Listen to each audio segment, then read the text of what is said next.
శంకరం లోకశంకరం అని పిలుస్తారు. ఏ మహానుభావుని యొక్క పాదములను స్మరించినంత మాత్రము చేత శృతి స్మృతి పురాణములలో ఉండేటటువంటి విషయములు ఏ విధమైనటువంటి సందిగ్ధములకు అవకాశము లేకుండా భాషిస్తాయో అటువంటి మహాపురుషుని యొక్క పాదములు ఆ శంకర భగవత్పాదుల పాదములు. ఇవాళ గురు పూర్ణిమ.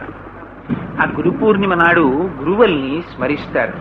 గురువుల యొక్క వైభవాన్ని ఒక్కసారి మనస్సులో తలుచుకుని ఆ గురువు యొక్క పాదములకు నమస్కరించేటటువంటి పరమ పవిత్రమైన రోజు. మనం జన్మతః కొందరికి కొన్ని రుణపడతాం. ఆ రుణాలు తీర్చుకునేటటువంటి అవకాశం ఉంటుంది. కానీ మానవ జీవితంలో తాను రుణం తీర్చుకోలేనటువంటి ఏకైక వ్యక్తి గురువు. గురువు యొక్క రుణాన్ని మీరు తీర్చుకోలేరు.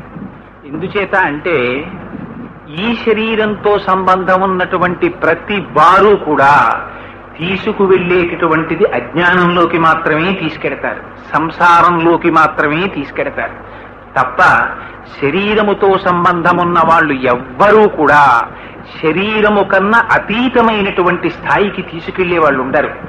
కానీ ఒక్క గురువు మాత్రం మహాపురుషుడై జ్ఞానాన్ని కల్పిస్తాడు.